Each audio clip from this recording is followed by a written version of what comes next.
Members of the Fourth Estate, ladies and gentlemen, good afternoon. We have a statement that we want to issue today following the general elections that were held in our country on the 9th of this month. Today, I want to address my fellow Kenyans and the international community about the 2022 Kenyan elections and the role of the Independent Election and Boundaries Commission, the IEBC, the body mandated by the Constitution and the law to conduct and manage elections. On August 9th, 2022, millions of Kenyans turned out in large numbers in an attempt to choose their leaders at the national, county, and local levels after long and generally peaceful campaigns. But yesterday, August 15th, our budding democracy suffered a major setback. As a result, Kenya faces a grave legal and political crisis as a result of the actions of Mr. Wafula Chebukati, the chairperson of the IEBC. The Constitution and our laws are clear about how the IEBC should conduct its business. There's no more important role for the IEBC than the conduct, transmission, and tallying of the presidential election.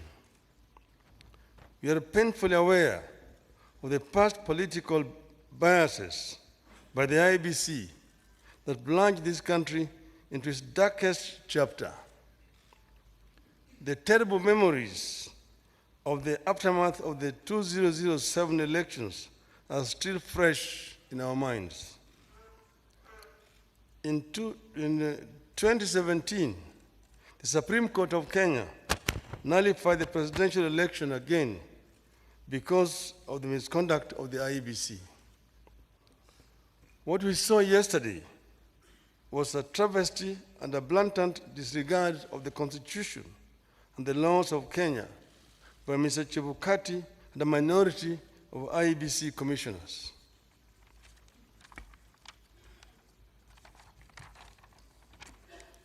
The law is clear on the role of the chairperson of the IEBC. The law does not vest in the chairperson the powers of a dictator to rule the IEBC unilaterally. The IEBC is structured as a democratic institution in which decisions must be taken either by consensus or by a vote of the majority. The chairperson and a tiny minority of commissioners have no legal authority to take weighty decisions and proclaim them as the rulings of the IEBC. The law on the IEBC provides that unless a unanimous decision is reached, a decision on any matter before the Commission shall be by a majority of the members present and voting. I want to repeat. Unless a unanimous decision is reached, a decision on any matter before the Commission shall be by a majority of the members present and voting. In addition, the Court of Appeal in the Maina Kiai case ruled, and I quote again, reiterate, as we conclude, that there is no doubt from the architecture of the laws we have considered that the people of Kenya did not intend to vest or concentrate such sweeping and boundless powers in one individual, that is the chairperson of the appellant. That is why I, And Azimio la Umoja One Kenya and the nation at large was shocked yesterday to learn that Mr. Chebukati alone decided to pronounce himself on the supposed winner of the 2022 presidential elections. We understand that only Mr. Chebukati alone had access to the tally of the presidential vote. He denied all the commissioners access to that information until he suddenly appeared before the commissioners in the late afternoon to present them with a fait accompli.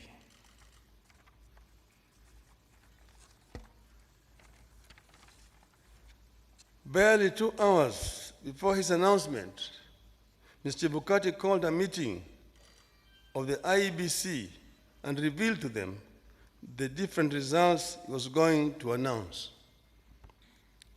4 of the 7 protested Mr. Chebukati's actions. But Mr. Chebukati, whose mind appeared made up, did not entertain any discussion of the results, precipitating a walkout by a majority of the commissioners, who promptly denounced the results at a press conference. We know what happened next. A majority of the commissioners walked out and held a press conference where they denounced the results. Our view in Azimio is clear. The figures announced by Mr. Chebukati are null and void.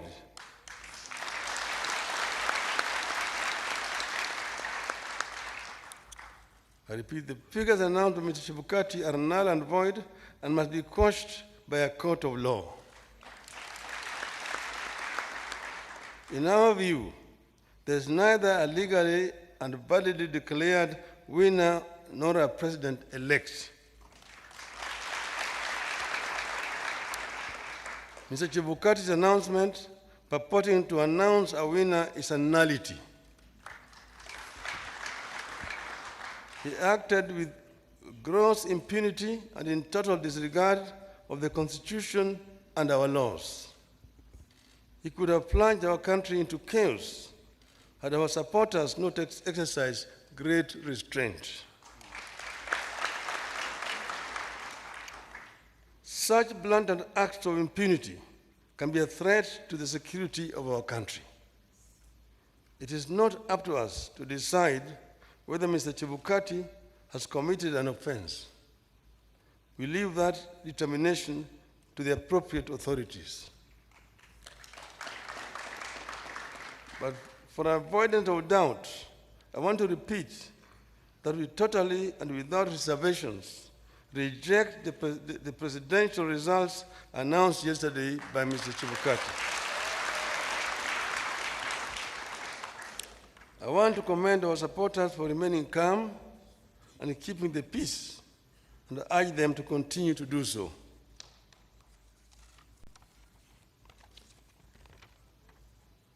Let no one take the law into their own hands. We are pursuing constitutional and lawful channels and processes to invalidate Mr. Chebukati's illegal and unconstitutional pronouncement. We are certain that justice will prevail. I want to further commend the heroism of the 4 commissioners, the majority of the IEBC, who stood up to the bullying and the illegal conduct of Mr. Chebukati. We are proud of them and ask them not to fear anything. Kenyans are with them. Today, I do not want to fully address our strategies going forward, but suffice it to note that we will be pursuing all constitutional and legal options available to us. We will do so because we regard the many flaws in the elections and the wrongs committed by the IEBC as fatal to the process and the outcome announced by Mr. Chebukati. We urge Kenyans and the friends and partners of Kenya abroad to stand tall and be counted as we seek to advance the ideals of democracy and an open society that we have always stood for. We will pursue justice for our supporters and for all Kenyans so that their choices are respected and honored. May God bless you and may God bless Kenya.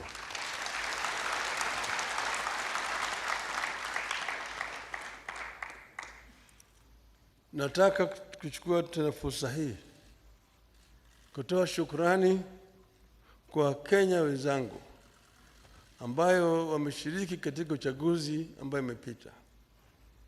Wameonyesha ujasiri, wameonyesha uzalendo na upendo kwa nchi yao.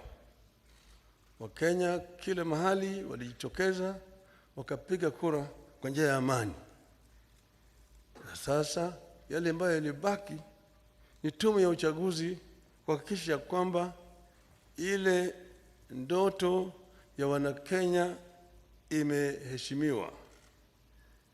Tumegundua hitilafu ambayo imefanyika katika IEBC ambayo imejaribu kutaka kukiuka yale ambayo Wakenya wenyewe walikuwa wamefanya. Tumeona yale ambayo imefanywa na yule mwenyekiti wa tume ya uchaguzi Bwana Wafula Chebukati kwa kujaribu kupindua ili uamuzi wa Wakenya. Anafanya hivyo bila kushauriana na wale wenzake ambaye wako pale pamoja naye katika tume ya uchaguzi. Sisi wana Kenya na wana Azimio tunapenda amani. Tunapenda umoja wa Kenya. Tunataka kuona kama Wakenya wameungana kama kitu kimoja. Ndio tunaongea juu ya Azimio la umoja. Tuko na nia ya kuona kwamba Kenya imetoka katika janga la ufukara, janga ya kutokuwa na amani, na janga ya ubaguzi ya kikabila, ili Wakenya waungane kama watu moja, waweze kutekeleza wajibu yao kulingana na ndoto ya uanzilishi wa taifa letu. Hatutakubali, nataka kurudia haya, hatutakubali mtu mmoja ajaribu kuleta vurugu katika taifa letu, kujaribu vile vile kubadilisha yale ambayo Wakenya wameamua kama watu moja. Wakenya hawatakubali, hatutakubali. Tutazidi kutetea nchi yetu na katiba letu kama Wakenya ili Kenya iweze kuendelea mbele. Asanteni sana. Mungu ibariki Kenya nchi yetu.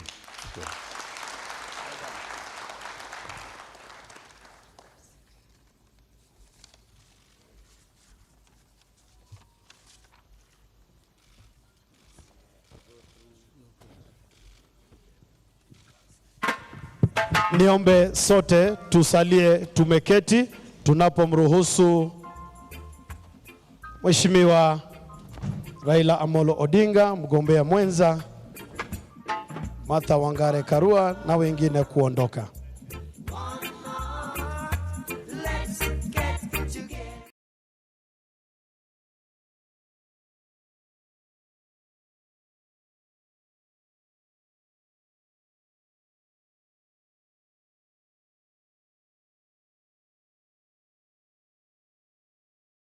I am ably guided by Dr. Stephen Kalonzo Musyoka to announce that all elected members in the National Assembly, in the Senate, governors, kindly, you have a meeting here at 11 a.m.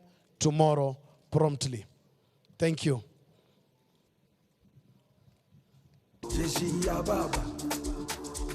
Baba.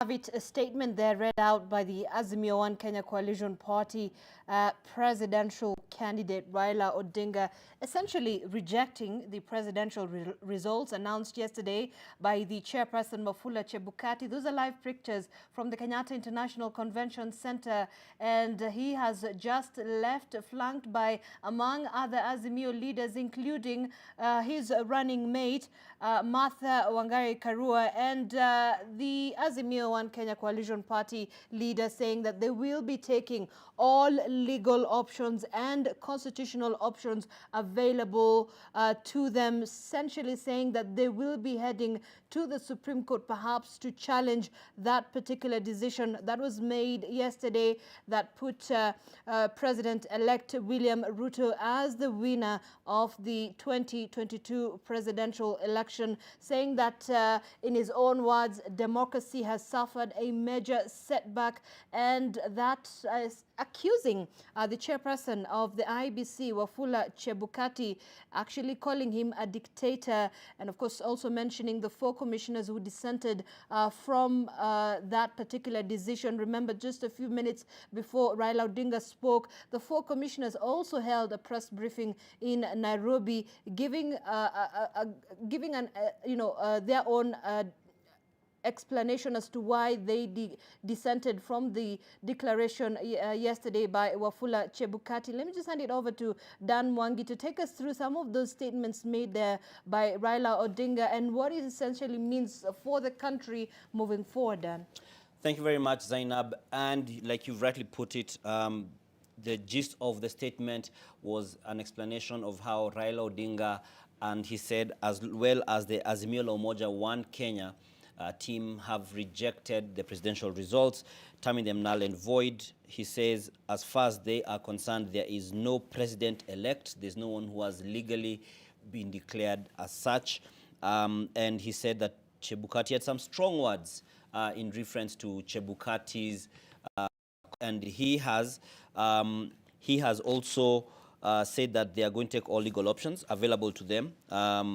Then he has commended the 4 commissioners who have distanced themselves from Chebukati's announcement. That is Juliana Cherera. We have Justus Nyang'aya. We have Francis Wanderi, and we have Irene Masit, and aside from that, he said he actually called them heroes, and this is in contrast to what William Ruto said yesterday. William Ruto said that Chebukati is a hero. So we have two groups in the same group, yeah, who have been termed heroes on each side, and he has sort of alluded to the aspect of the majority of the commissioners, and the majority of the commissioners vis-a-vis the decision made. Zainab, you have something to add before we? Yes, right before you continue with the conversation with panelists, I think it is important we also take note of the timelines as guided by the Constitution,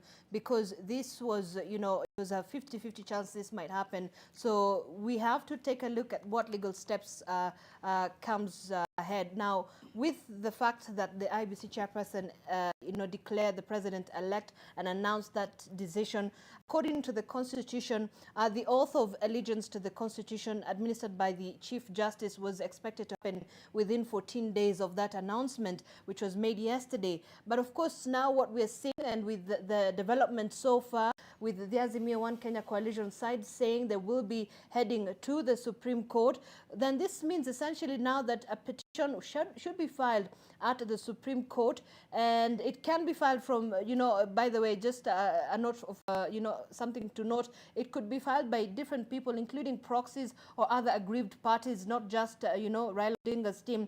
This is going to challenge the election, should happen within 7 days after Monday's declaration of results. So they have until Monday to make sure that they have taken that petition to the Supreme Court, and then the Supreme Court is expected to hear and decide this petition within 14 days after filing. and this decision is final and binding. If the Supreme Court nullifies the results of this election, a fresh election will then be held within 60 days after the decision. If the petitions are thrown out, the swearing in of the president-elect will proceed on the first Tuesday, that is 14 days after Monday's announcement of results. We can just say the next week but one. That's when that would happen in case the petition has been thrown out by the Supreme Court. And after that, the oath taking and swearing in will happen 7 days after the date on which court renders a decision declaring the election to be valid if any petition was filed. And I think that just sets the context for us in terms of the legal timelines we are going to deal with when it comes to the next few days. All right. Thank you, Zainab, for that. And gives us, some further context.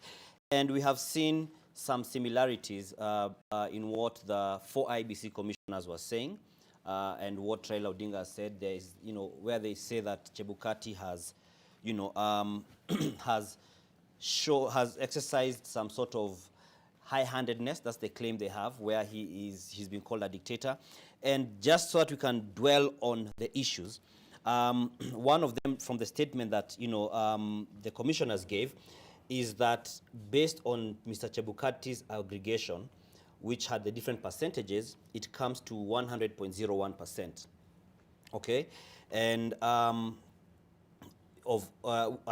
she went on to say that, 0.01% translates to approximately 142,000 votes, which makes a significant difference in the final result. And therefore, they declined to take ownership of the said result because the aggregation in total exceeds 100%, which casts doubt on the accuracy of the source of the figures tallied.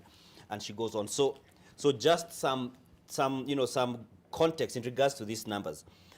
First of all, she says that the statement that the 4 IEBC commissioners have is that the percentage goes to more than 100%. Now, when you do the mathematics, from scratch, in the sense that you take the total figure of what each of these candidates had, divided by the total number of votes which were valid, the valid votes, which is what the percentage is based on, which is 14,213,027, then you find that the 50.49 is actually a rounding off. It's a rounded off figure. So, and again, I will just be keen to read out the entire figure down to almost 10 decimal points. So the first one, which is William Ruto's 7176141, out of the 14,213,027, comes to 50.489885089221.3%. Okay? Then we have Raila Odinga's 6942930 votes, which is over the 14,213,027, and this comes to 48.849059387560444%. It sounds laborious, but it is to drive home the point. Then we have George Wajakoya's 61,969 votes out of the 14,213,027, and you have 0.436001423201405%. Don't worry, guys, we have one more to go. And Waihiga Mwaure has 31,987 as a percentage of 14,213,027 is 0.225054100016837%. Now, all these, even this number again, is rounded off based on the capacity of the calculator. Okay? So when you add all this, the 4 that I have added, excuse me, when you add the 4 that have not added, that I have calculated, that we have calculated here, we get to a total of 99.9999999999977%. Okay? So it is also a matter of rounding off. If we rounded off the same percentages to 3 decimal points, it will give you 100.00%. So in essence, it feels like their argument being based on a rounding off matter. I don't know how strongly it holds. And before, because I want the guy who does the polls and, has the numbers to respond to that, I want to touch on the second number, the figure that was mentioned there, which is the 0.01%, which she, let me say, Juliana Cherera, as well as the other commissioners argue, comes to about 142,000 votes. Now that 0.01% means that it's 0.01 over 100, which makes it 0.0001. Then you multiply by the 14,213,027, and it then comes to, let me read the exact figure, now that we are on the exacts. It comes to, I had written down that figure. It comes to 1,421.3027. So the actual figure, based on the mathematics, should be, just above 1,421. So, Bwana Mudhoka. Yes. I think in the first place, Kenyans, if you are not a numbers person, if you are not a mathematician, don't try this at home. Some of these ibundovondogo, I will just call it that. And of course, somebody has just called me and asked me, for instance,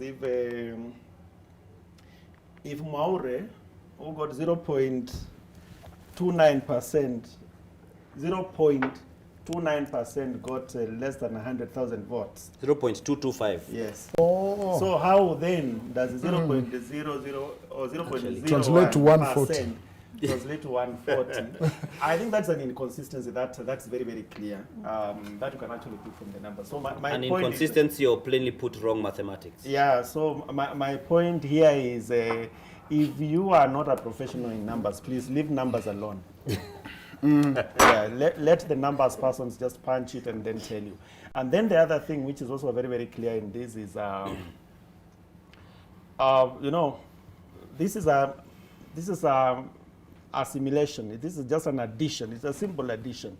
And any number, percentages that add up to 100%, the moment you add in the decimal places, just like it has been so ably demonstrated here, you create a lot of scenarios. I've had fights, serious fights with clients because the percentages do not add up to 100. They are at 99 point something or at 101 point something, just because of the way the decimal places have been played around. Those things actually happen as part of mathematics. And it is very important to be certain before you say something. You need to verify it, you need to calculate it again, get a professional to look at it, so that when you say it, it looks viable, it looks credible. Remember also here, it's a game of credibility on some of the things that you're saying. That's what I would say about the numbers specifically. So the numbers is one aspect of it. There's also the aspect of the legal, which is what we were trying to address before the press conferences came in. And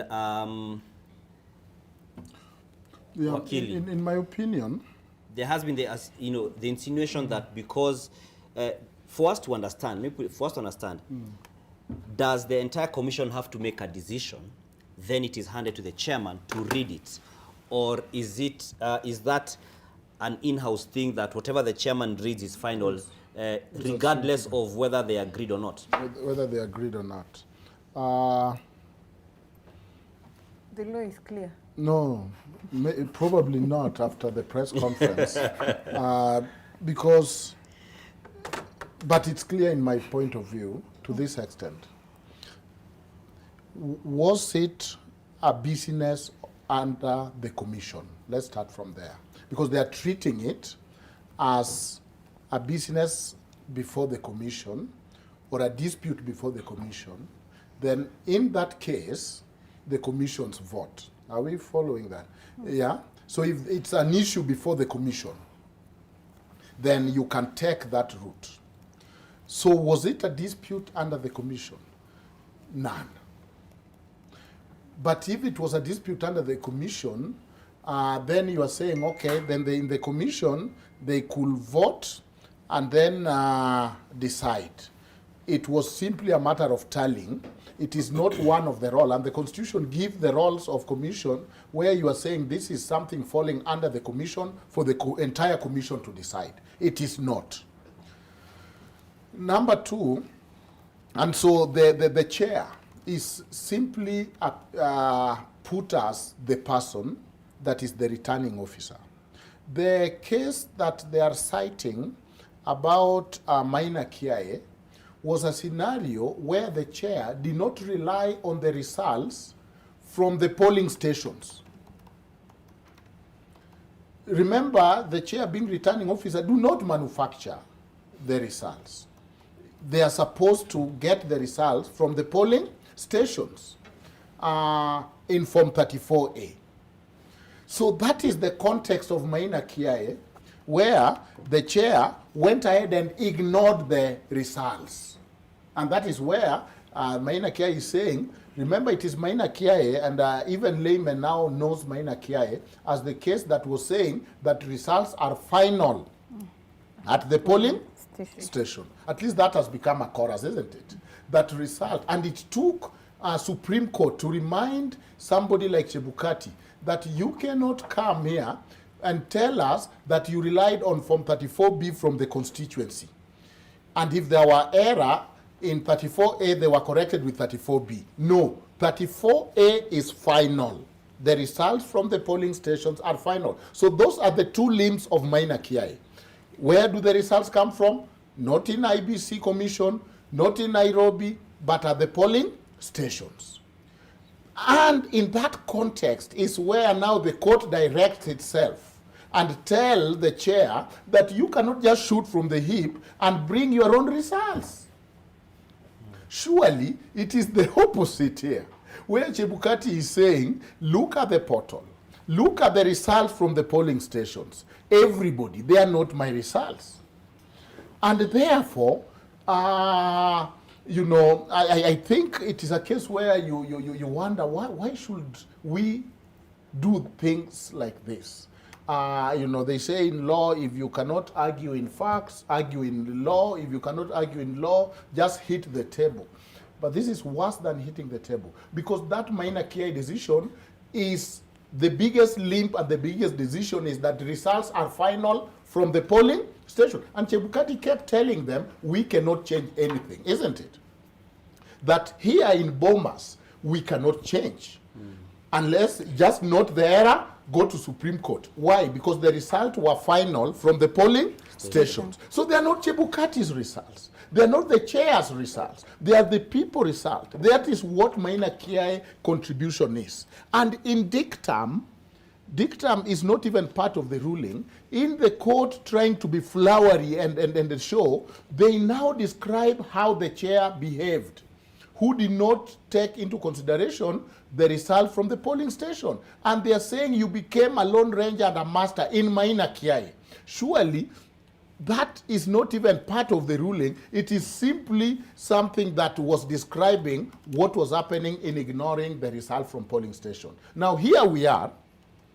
The commission all of a sudden are declaring the result unconstitutional.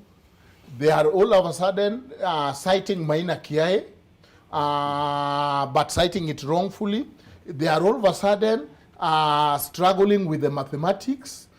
They are all of a sudden not sure about that they were overruled, even though the Constitution says that the returning officer. So I envision a scenario where all the commissioners disagree with the winner. Not with the results, but the winner. Do they then vote? And when you find majority of the commissioner vote that whom do we give between this, they might as well flip the coin. Then the commission say, majority of us have seen that it is this guy. Then that becomes the result. Could that be what the law envisioned? That at the end of the day, let Kenyans vote, let then the commissioners vote, and whoever they vote for become the winner. Then why do we vote? Then why do we go to polling station? Then why do we have the Kimski? Then why do we have the agents? Then why do we tally at the constituencies? It bastardizes the whole idea of Article 138 that the people choose their leaders? Can it be about referendum of the commissioners? So that if they don't like maybe the shape of my head, if they don't like this candidate, they say, majority of us have said Niuyu. Then we give them the result. Then why do we waste billions having Kenyans vote? Why don't we just flip a coin or have the commissioners decide this thing? Finally, so it is not a business before the commission where it requires even a quorum. It is the job of the chair.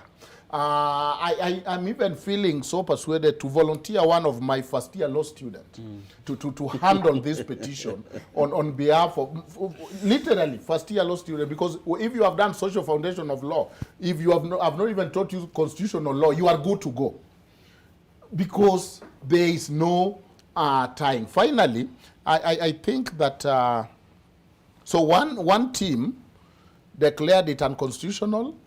The other team that came a few seconds declared it null and void. Those are terms, probably constitutional terms, that are done by the court and not the petitioners. You don't go to court and say, court, is this result null and void? You just give your prayers. You don't go to court and say, therefore we declare that that result is unconstitutional. What I thought is happening is raising reasonable doubt.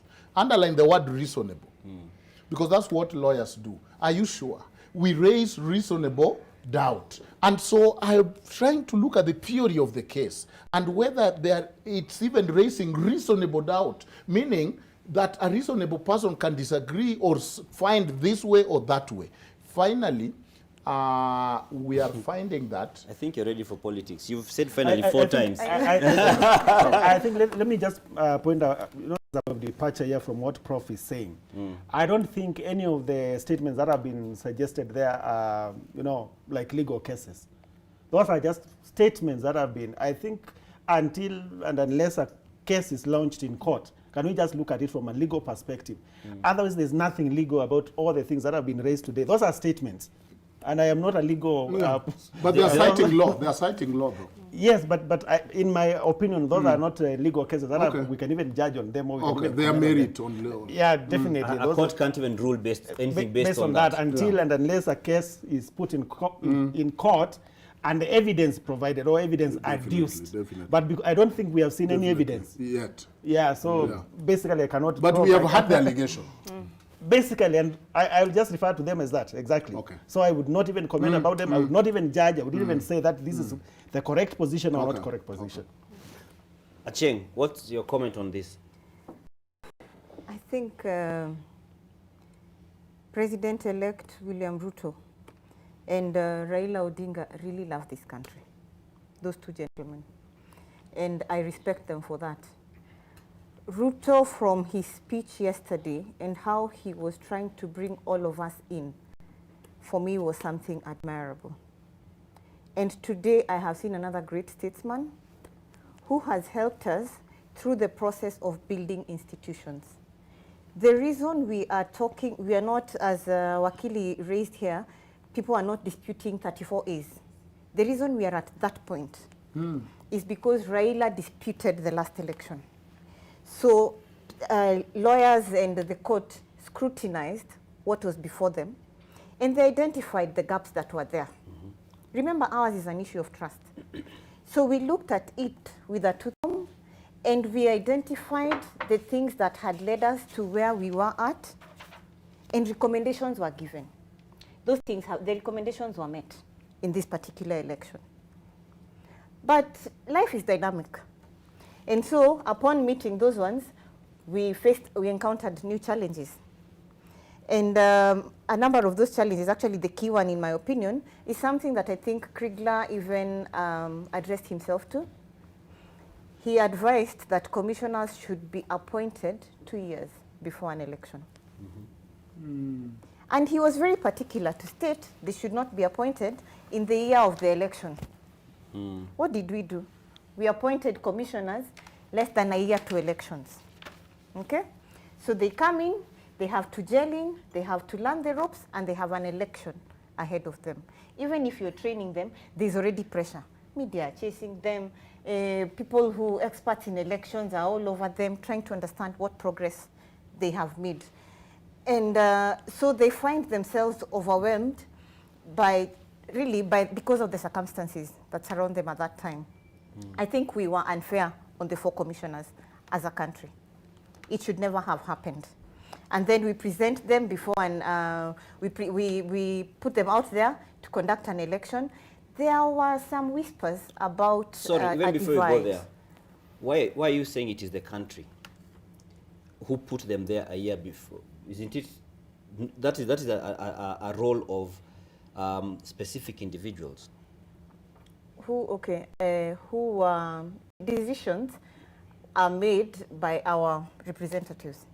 So when our representatives make these decisions, we sent them there to make the decisions on our behalf, and which is why we own those decisions. Remember, we are a country which the Constitution envisions that we make our decisions through public participation. So the assumption is that there was public participation, and we agreed that these are the people who will do this for us. And we even came up, a formula was recommended, I think, by Kriegler again, and we adopted that formula. And we employed that formula beautifully, but at the wrong time. So these commissioners are here and are faced by an election, and we hear whispers about there is a rift between the old commissioners and the new commissioners. It wasn't addressed. The whispers continue. We get into the election. They raised an issue. I think there's a time they raised an issue at the airport. Ballot. Yes. And if you are a bully, tiny-bodied people like myself are bullied a lot. So you whisper and you run away. Because the bully, if you encounter Wakili, if it were Wakili and myself, Wakili will ask, Nani amesema? Of course, at that point, I cannot say it is me.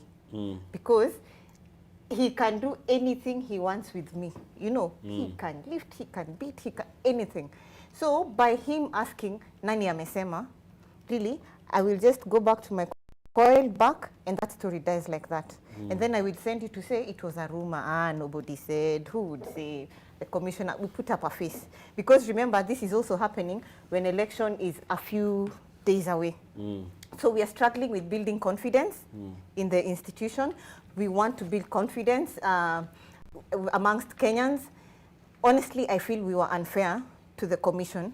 We set them up for this, not for failure, for this, for what we are witnessing today.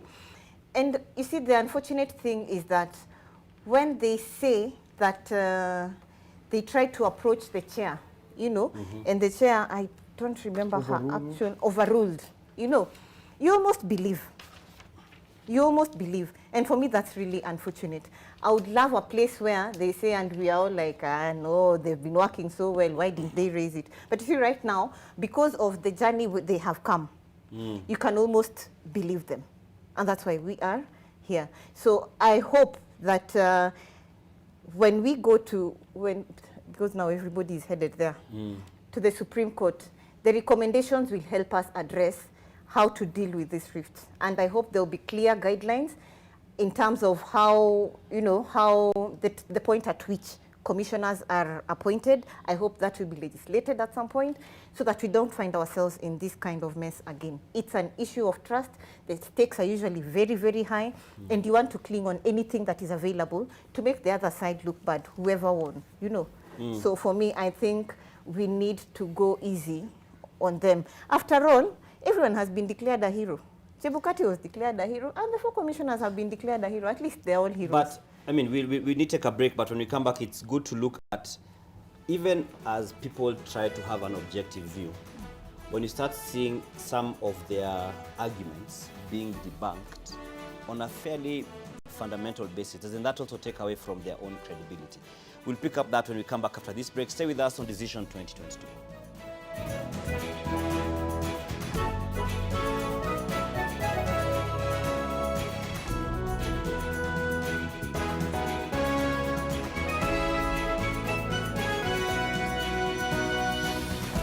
Stops popping. Does anybody know what's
Welcome back to, excuse me, Decision 2022, and we are still in studio with our guests here. I mean, the conversation goes on even when you go off air. And so I think there's somewhere we had left off before we took the break, and we are saying that we're already seeing some sense of debunking in terms of the argument that the 4 commissioners are giving as part of their reasons, as the number one, the top reason on their list, maybe not so much in terms of weight, but just in order of listing, as to why they are distancing themselves from the result which has been, pronounced by Chebukati. Do you feel that these kind of things are going to eat into the credibility of the argument altogether? I'll begin with the lady as you go round. The unfortunate thing is that this is a political process. And politics is about perception. So everybody is going to interpret it the way, based on the side they are on, even before we get to the legalese. And so in terms of even credibility, you have seen that they're already being profiled, which is very, very unfortunate for me. Because it is interesting how when something is good, it belongs to all of us. When it is bad, you have to find the actual owner. So we are trying to give a dog a bad name, And we came up, this particular the 4 commissioners. The new ones. The new ones. They were appointed through a very rigorous process. We had representation from the church, from the civil society. It was the face of Kenya vetted them. So for me, in terms of credibility, we got it right. Again, why I say it is good that we are going to court, because recommendations will be made in terms of how to move forward. The problem still remains one of trust, which is what we seem to want to, we are struggling with legislating trust, which we all know we cannot legislate. So we are trying to now poke holes into, are they credible? Yet we came up with a process which we thought would give us credible commissioners. So what are we saying about that process? Is that what then we need to amend? Remember, even if we amend, we will still end up with human beings. Human beings who will vote. Human beings who are partisan. The unfortunate thing is that, it's not unfortunate. The fortunate thing is that they're actually Kenyans. If they were foreigners, then we would talk of you're totally non-partisan, so come and do this for us, consultancy, and go back home. But they're Kenyans, they have the best interest of the country at heart. So what they do with the belief that it is what is right. But we are subjecting them to interpretation based on at this point, who we voted for, And so we will go into looking at second names, We will go into looking at, who appointed them. I have seen stories about they were appointed by the president. And I was laughing because who appointed Chebukati? It is the same authority, So it is just, we're just making a decision based on the side we are on and based on how we voted. It is a highly emotional issue for me. It is. And I'm wondering whether, before I bring in Mudoka, your presumption here, from what I'm hearing, is that these guys are good people, and...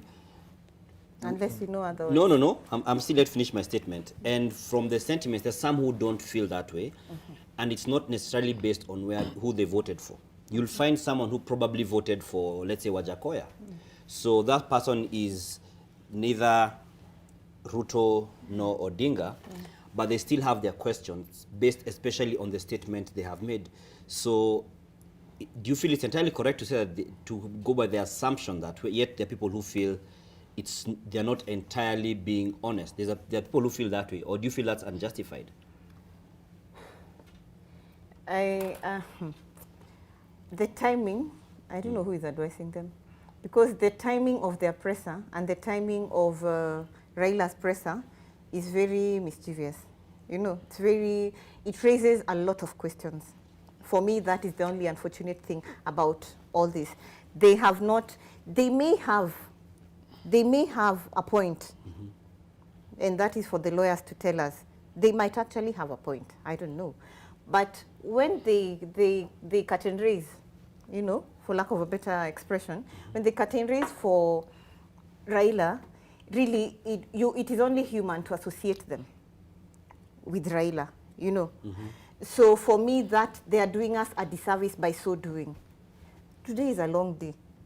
Tomorrow is another day. They could have addressed themselves to these issues tomorrow. You know, they should have allowed, they should be tactful about this. So for me, that is what could be the issue at this point. But again, we set them up for failure as a people. Okay. Bwana Muthoka, I think I'll bring the same question that I initially raised with her. Do you feel that with the doubts being cast on their argument based on the numbers and just the arguments as to why they, they do not defend, they don't stand by, or, the decision by Chebukati, there are some, some issues being raised about that. Do you feel that this eats into their credibility and the case they're putting forward? Whether they are right or wrong, I think it would be prejudicial to state whether they are right or whether they are wrong, because that's only one side of the coin. We have not had, the other side of the coin. For us to be able to clearly weigh out on these matters, we need to have both sides of the coin. And I think that is fair. And then let's remember that we are in a country where we enjoy some fundamental freedoms, like when we talk about freedom of speech. And I wouldn't want to judge somebody just based on what they say without looking at the other side or hearing the other side. The biggest challenge we have as a country is that this is something that we have institutionalized. We have institutionalized rebel within our institutions. And kind of we seem to have lived with it, accepted it as part and parcel of our lives and each and every other time, and not even having a very clear mechanism of how to resolve it, whichever time it happens. So when you have the highest office of the land, having such kind of, or having disagreements amongst themselves, and then you look at it down, and then we have a constitutional commission also having that kind of a situation. As a layman, and from the layman, because the only thing that Kenyans can judge is what they can see. Not all Kenyans have, legal minds and legal knowledge, even to judge the kind of situations. We only judge from what we see. But most importantly, then I think we should give reason a chance, so that we also get the other side of the story, even before we could look at who is saying what and who is saying what. And before I end my comments, of course, I appreciate the fact, and my sister here said it very loudly, we are about a magnanimous kind of doing things, everything, the excellence of doing things, and looking at those. And I wouldn't think it would be fair enough for Prof to say that this issue needs to be given to a first-year legal student. Let's be magnanimous in the way we look at this issue as a country. Yeah. Thank you. But you already admitted that you are not a legal mind. So then you are coming back and taking that back. Just like you're not a man. But you see, just like I'm also not a pollster, but I will raise a few questions. But you're seeing you're getting closer to the calculator. So yeah, that's progress. With it. At least that's the first step. You see, I think that to say there's demerit in the claim is not to besmirch, to profile, or to dismiss any individual. Because that is what conversation does. To say that this is one side of one coin is to totally ignore that we just saw a press that was initiated by themselves and they presented. So I don't know what coin is missing, because the one side of the coin have called a presser, have stated. We have not seen the other three commissioners, because I assume coin has two sides, and I agree with you. So the coin of the four commissioners have spoken. The coin of the three commissioners have not spoken. And so when we are interrogating the merits and demerits of the coin of the four commissioners, I think they are not being besmirched. I don't think it's character assassination, and I don't think that it is saying that leave their coin until the others speak, because we are also rational human beings who can look at that coin and say that's not a tail or that's not an end, a head. So interrogating the merits and demerits. Of course, none here in this panel have called them the handshake commissioners. Though they came during the period of handshake. It might just be a coincidence. And some of us know these commissioners and admire them personally.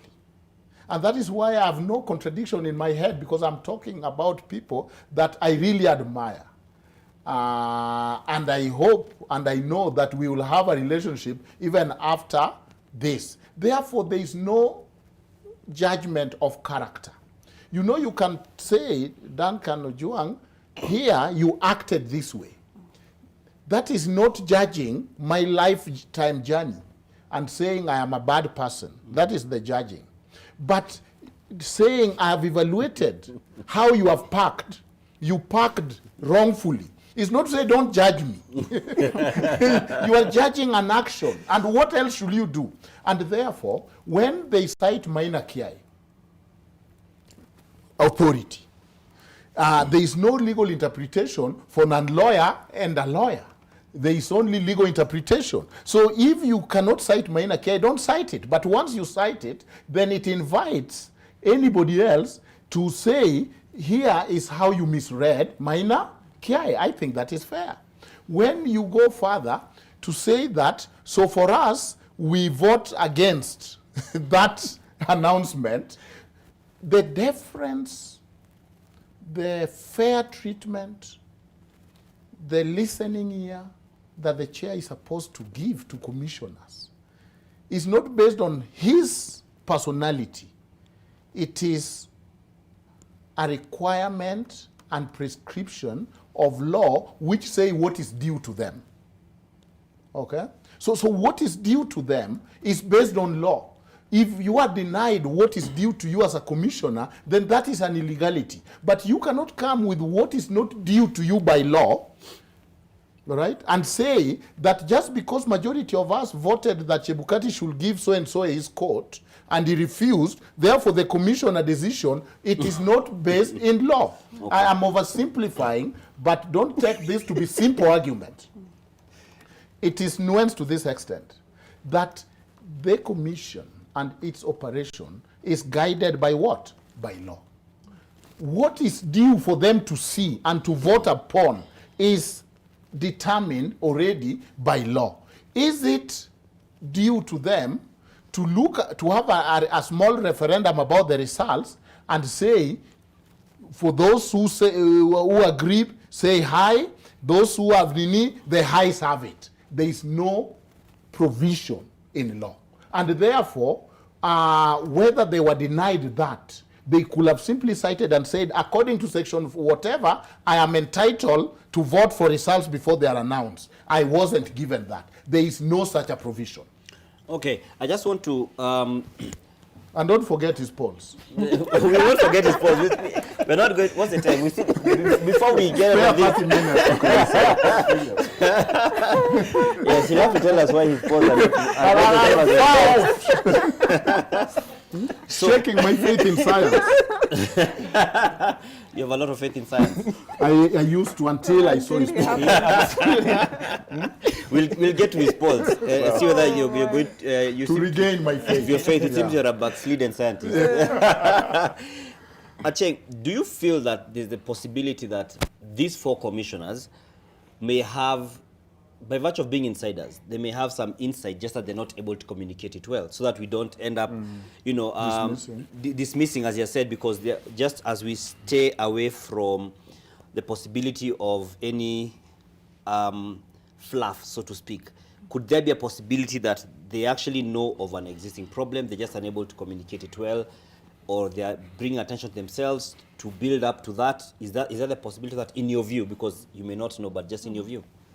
And again, back to the process. Mm-hmm. We have a very elaborate process, a rigorous one of identifying them. So these 4 are sober-minded Kenyans, you know. Mm-hmm. So by the time they actually present themselves before Kenyans and raise something, again, remember they tried to before the issue of the ballot, was it ballot papers? Mm. They tried to. The coming of the you know, they tried to. They have been trying to reach out to us, you know. Then it almost feels like they're thinking, and the hand was like this, and they were hoping we could hold them from here and pull them out. They're going deeper inside, and what's left, they almost can't scream now, but we know they are there, you know, so they're trying to call out for help. There's something they know. How to bring it out, and the question of who's going to bail the cat. At least they have identified somebody to bail the cat, you know, and is now running with it. And they are hoping. It was the announcement that, so the opaqueness is that Chebukati did not share the results? They say that Raila Odinga, if I'm not wrong, say that Chebukati went and briefed them, and then he said he's not going to change anything. That's what Raila said. 2 hours before the announcement, Chebukati called a meeting, told the commissioners the results. They were not in agreement. 4 of them walked out. So we are either way, whether they go to court on their own or not, but either way, we are likely to see them their story being very key in this whole, because they are sort of at the heart of where the But you see, that was even a wrong strategy, because here now former Prime Minister is revealing that he knows more from the commissioner, and information that is intimate from them. Did he have an agent sitting in the whole process? No, but he was saying in the meeting of commissioners. The agents don't sit in the meeting of commissioners, where these 4 people asked for the evidence and disagreed, and then walked out. So this is an information that can only be known by IEBC. She has taken up the role of addressing, you know, she is like the chair of the 4, you know. And so she is pointing out, she's trying to point out to the issues within the commission. And I imagine there's a lot more going on inside, which if they were to raise, we'd be like, you're being petty. You're being, even that, you know. But you see, nobody ever stumbles over a rock because you see it. You stumble over a small stone because you dismiss it, you step on it, you slide, you fall down, and you break your spine. You know. Wow. And I think it is those 2 small stones that they are trying to raise. They might not get it right. They might not even, the arguments might not even fly in court. But the child is crying and is pointing somewhere. We better look that somewhere to see what the issue is. What is happening that somewhere? Is the mother there? I see. So, yes, you could. I just need to add up. In our profession, there's a very common you know, saying that we normally say, when you see some smoke, or there is a, you know, indication that there is some smoke somewhere, shit is cooking. So you are not very sure what exactly would come your way. And so I would just take this as indications of smoke. There could be the small things, like just my sister said here, but it's a direction that you cannot ignore. But the situation or the scenario is that we cannot actually, you know, give a legal perspective of it, because even the statement that was given, like I said, it was just a statement. We would not even make any judgment out of that particular statement. And like Prof here said, that team has gone ahead and made their statement. And I want to believe, you know, that statement provokes a response. So probably that is the one side of the coin is being presented, but it provokes a response. So probably we should also see the other side of the coin. Which side of coin are we? Exactly, I don't know. And you. Prof, you have different coins. You have different coins. I've made it very clear that in this conversation I'm very apolitical. Yeah, so it's also fair enough to also see the other side, also to give it a benefit of doubt as well. Okay. You agree it's fair enough, right? Yeah. No, there is, maybe they're not coming out very well yet, as Chieng is saying. It's even possible to have a situation, and I want to believe that also, and Nation Media, which is also here on this table, and which was also doing an opinion poll, this would also be their stand, that all our opinion polls did not predict the outcome of the results. According to the law, these opinion polls, all of them, the final ones were released, I think around the 2nd, 3rd of August. We all appreciate and understand that in politics, one day is a very long period of time. All the polls were very close in terms of the percentage that was given to Raila. All the polls, including the nation media. In fact, all of them had a difference of 1% or 2%. 1%, 2%, all of them, giving between 47 and 49%. All the polls that were there. Not all. No, I'm saying the ones that were published, locally published in our So not in our all. media. So those, the ones that were published, and of course the nation media on their page, they have exactly, I think you have 4 of them that were published. And there was or undeclared votes. The undeclared votes, it was somewhere between 5% and 9%. Somewhere between 5% and 9%. In 5% and 9%. Somewhere between 5% and 9%. Now, statistically, the interpretation of this poll, actually, and when you look at our report, the first thing that it says that if all factors hold constant. Now, let me pause there. What does that mean? When we say if all factors hold constant, it means that voters will wake up on that particular day. No. Remember, we are doing this 6 days before the poll. That's when the release is happening. Before the actual. So, if all factors hold constant, number one, it assumes that between that day and the day of the election, nothing major happens to shape or reshape opinion of voters. That's number one. Number two, if all factors hold constant, then it means that there will be nothing that comes in between the voter, their preference, any variable. Everything holds constant. But then the question and the reality is that a correct position in our politics? There was campaigns, there was voter turnout, which was probably, you must have seen the numbers that have been given here and there. And then there was a lot of things that happened. I think 4 or so days before the poll, we saw a disagreement that was put on media between Wajakoya and his running mate, for example. All those are factors that did not stay constant. And then we went into the election itself. And then there has been the tallying and everything, verification of those results. And then we are here today. You must have seen what you've seen on the screens. A dispute. Do we still have all factors held constant? Let me say this.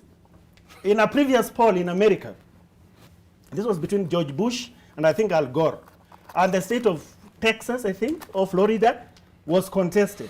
The counting continued on for a long time, and finally, against all grain, George Bush was declared the president.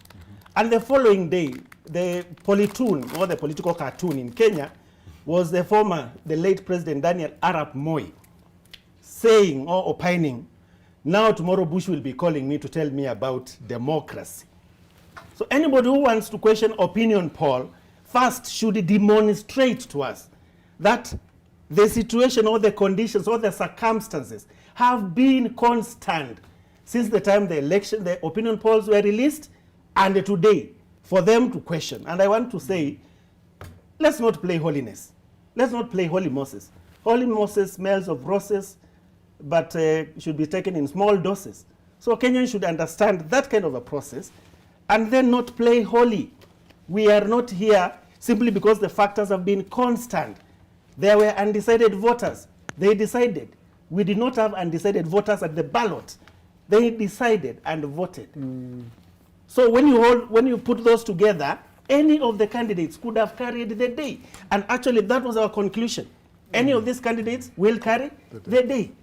So when anybody there who is saying opinion polls predicted it wrongly, you are so wrong. You don't know the numbers. You need to consult the statisticians, but understand the theory and the interpretation of the numbers, because you'll just interpret them wrongly and create unnecessary, questions that shouldn't apply. So what you're saying is that between the time when this poll was done, when the data was collected, yes, and the time when Kenyans went to the ballot, there were some factors that changed so significantly they turned around the... It is a possibility, yes, and it was very much declared in the interpretation of the results. If all factors hold constant, nothing held constant. We are just from statements here. Is that a constant situation? But you knew the parties were campaigning.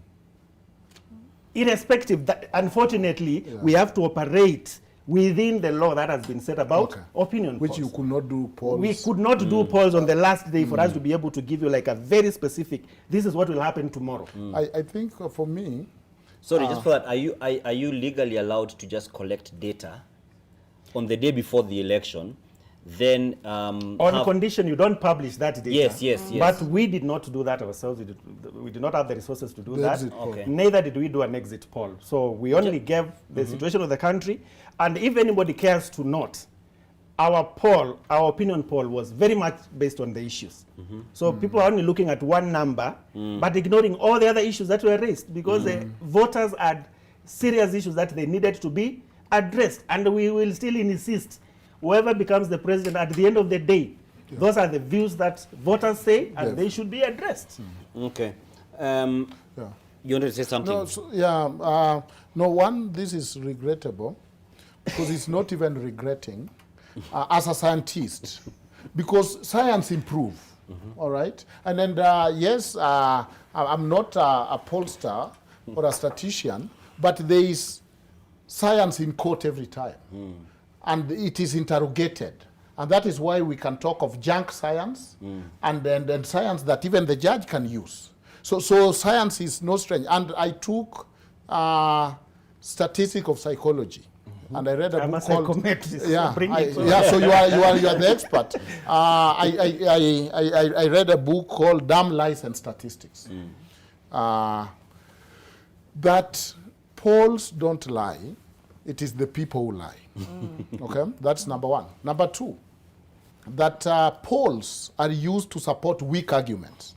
So my antenna is usually raised as a lawyer when you tell me the polls says. I look at what are you trying to say. And maybe you cannot say it by itself, and you have to grapple with poll. Of course, I understand that poll is like a snapshot. If you took a picture of me today or right now, I will dress this way. Maybe in the evening I might put on a hat. So somebody should not say that that is the same day, because it is a moving target. I accept all that. So aren't you already looking at the polls with a biased view, even from the point of being presented to you? Aren't you already having a lens of doubt? So doesn't it mean that you'll never believe in polls? Two things. Isn't data what is used to make decisions? I think that, actually the world is moving to case studies, because they have realized, yes, the world is now... Still data. The world is realizing the deception. You see, statistically, you can say that a man walking with a dog, both of them on average have 3 legs. Because the dog brings 4 legs, the guy brings 2 legs, those are 6, divide by 2, each one have 3. But it is far from the reality. So we are not birds that just open their mouth and is fed any science. We must interrogate. And I do that objectively because I've also done research. PhD is a research, isn't it? Yeah, and in my research, even as anybody else who have done PhD, is that what the most important fact is not collecting data, but interpreting those data. Because everybody knows, one, you do a research on an area that is of interest to you. So you are already biased, but that's not the real deal. There's no problem with you being biased as long as you let the data lead you. If I choose to do a research on an area, I'm doing it because I love that area. So I have my bias, but I can still make the data drive me. So when you look at the polls and the way they play out, the question you ask, for example, when the US wanted to leave UN or defund UN, the question the pollster were asking in America was, do you believe that our national interest decision should be made by the UN or our president? Obviously, people will say, no, our president. Then the interpretation was, the US have no confidence in the UN. So interpretation is very important. And when you have got it wrong, it is not an indictment on you, it is an indictment on your methodology or the interpretation. So you cannot just say the raw data said. Why am I saying that? You are not doing poll in America, Florida. You are doing poll in Kenya for Kenyans, who you also know because you have a background data, and that one, they are deceptive, Two, this is how they behave, and these are the trend. So that when you simply say, oops, a week later, things changed. Then what was the value? Because remember, these are the poll that now Azimio quickly built billboards about. Your polls was put high on the sky on billboards as the science says it. Now we are here where we are because the scientists got it wrong. And then the same scientists come and say that because the politicians are saying there's a problem, voila, I'm vindicated. Let me just ask this is bad. No, let me just ask you. No. I think you're also negating a point he raises. Okay, yes. That things might have changed. yes, things do change. You've seen, I mean, otherwise, why were the politicians still campaigning until the day they were told to? Because they were trying to convert people, either those who are voting for someone, going to vote for someone else, or those who are not decided, or those who are decided they will not vote. But you see, why aren't you factoring in this reality? We should. But you see, they're not my numbers, there is numbers. Yes. So the fact that I'm interrogating them does not mean I have better numbers. For example, no, but I doubt the explanation that Wajakoya and the running mate tweet that went bad, where Wajakoya was saying I might endorse Baba, and the running mate was saying I disagreed, are the factors, are the game-changing factors, are the nuclear options. Surely, I don't think that factor could tilt so much up to 6%. Finally, I think in my view, given what Wajakoya got, that those are the factors. But finally, for me, I think that it is science. It's the humility of science, because science is logics. All right, mathematics is logic. It is understanding that the reflection that should be going on is pollsters locking themselves in a room and saying, why did we get it wrong? At least start from that point of view. You might have good reasons why it didn't go the way you wanted, but start from that point of view, because that is what I think will be helpful of how again, and I'm not holding brief for them. I let Mudoka speak, but you're arguing that why did they get it wrong? So yours given is already, the results. Yeah. Is it correct to say why they got it wrong, or why the figures differed? Why they got it wrong in this sense?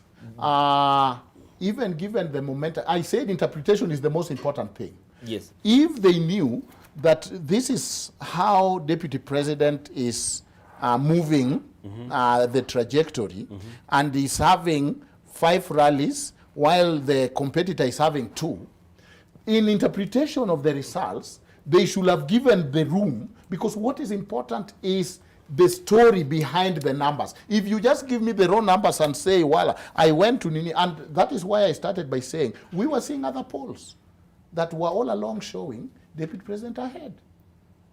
And therefore, it cannot be, but we got it wrong, so many of us, therefore, surely do not act holier than thou. Who is this holier than thou? We are not pollsters. We are consumers of pollsters, and we are raising reasonable doubt about them. Let Mudoka respond before we cross over to Zainab. And perhaps as he responds, I think for me the greater issue there is this ceteris paribus. All things held constant. Yeah, the all things held constant factor. When they were polling, given the background, they already knew the trend. They already, I would want to imagine that you studied how when you campaign for a week, when a candidate campaigns for a week, this is how far they go. When a candidate campaigns, once in 7 days, this is what it means. I would like to imagine something like that happens, so that by the time you are ceteris paribaring, this 1 week, you have an idea of what it could do, which way it could tilt things based on how the ceteris paribus for the previous weeks has been. It's not just out in the open. But is it really for the statistician who cannot entirely predict? Because you'll find some politicians will say something on the day before the election, and it sways votes away from them. Is it possible? So which something is this that was said? Yeah, and of course there are many. There are literally many. There was a religious conversation long after the polls were done. I'm just citing examples. There were many things that happened. Example. Yeah, so let's not ignore the fact that there were many factors that changed. But one of the things that we also fault, how some of these things are reported is because we report the numbers only, and the interpretations which are actually very, very clear. And with me, I have an interpretation which I gave you to read. This is what the statement we gave to the media. And Sound bites. at the punchline, we're very clear. With 7 days to the election day, race still has tangible twists and turns. What does that mean? So the interpretation was already there. We looked at those various situations and scenarios and interpreted it very clearly. In fact, as I talk to you, one of the things that is actually very, very clear is that Raila Odinga, the final tally, is not very far away from what the pollsters predicted. If he's at 49 and the pollsters predicted somewhere between... But the competitor? And there, yes, and exactly there are reasons behind that. For example, when we say that there's this level of undecided vote, that could sway the election this way. And you actually even give how the election could be swayed. So we look at the numbers only. We don't look at the interpretation that the pollsters put in. And then we have this one massive judgment about them. Okay. So have we interrogated the interpretation? Because it was there. So you're saying to some extent that is null and void. The second null and void in this afternoon. Are they planning to review We the will, polls? of course we will. Okay. Please share that report. As Ipsos, we will, Please share it. and we hope that this is something that we can actually share. Okay. But we want to request everybody for objectivity. Okay. Objectivity when reading this, reviewing this, commenting about it, and not in any emotional way, of course. Kenyans and led by Prof. Objectivity does not mean cut us some slack, but it sounds like that.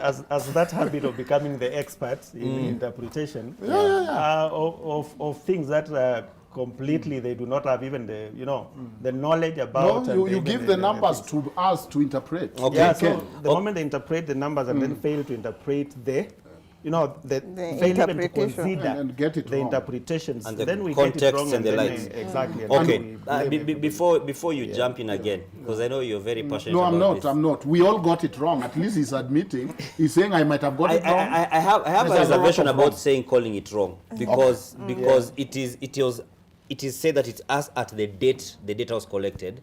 It is not saying it's the guarantee of, I guess, of the polling day. And so anyway, we'll get to that. Reliability is very important in It statistics. Absolutely, yes. And at this point, so that we can remain reliable in terms of getting diverse information, we're going to be relying on Zainab Ismail now to give us some more updates, and then we'll come and bring this to a close, this round table. Zainab. All right, Dan, that's why we call you the numbers guy. You certainly will be bringing context into all those numbers. Very interesting. Well, but just before you continue, Agano Party presidential candidate David Maure now claims his party has evidence that some goons who tried to interfere with the tallying exercise at the Bomas of Kenya are linked to the Azimio la Umoja One Kenya Coalition Party. Well, he claims the goons managed to access the highly secure National Tallying Center disguised as observers carrying documents which they were getting from Azimio officials in a plan to manipulate the presidential election outcome. Maure claims a laptop and other materials disappeared in the tussle that ensued at Bomas. Maure says he and his party agents are willing to record statements on the same, as they also oppose any move to petition the presidential results at the Supreme Court. So Dan, that is the latest coming from one of the, now I can say, former presidential candidate, David Waiga Maure, with regard to, of course, some of those issues raised on the election outcome. Our chief agent and others have evidence of goons who came in the tallying floor on the night of Saturday 13th, disguised as agents, but disguised as observers, but working as agents of Azimio, and were carrying with them documents among the documents were Form 34As, which and other papers which they would get and were getting from the ASMIU chief agent at the corner of the table where the agent was seated. During the process and a tussle that started that night and ensued, among others, a computer disappeared among others. This act we strongly condemn. We also condemn the acts of violence that we showed yesterday, and particularly acts of violence that were meted against the returning officer and the chairman of the IEBC.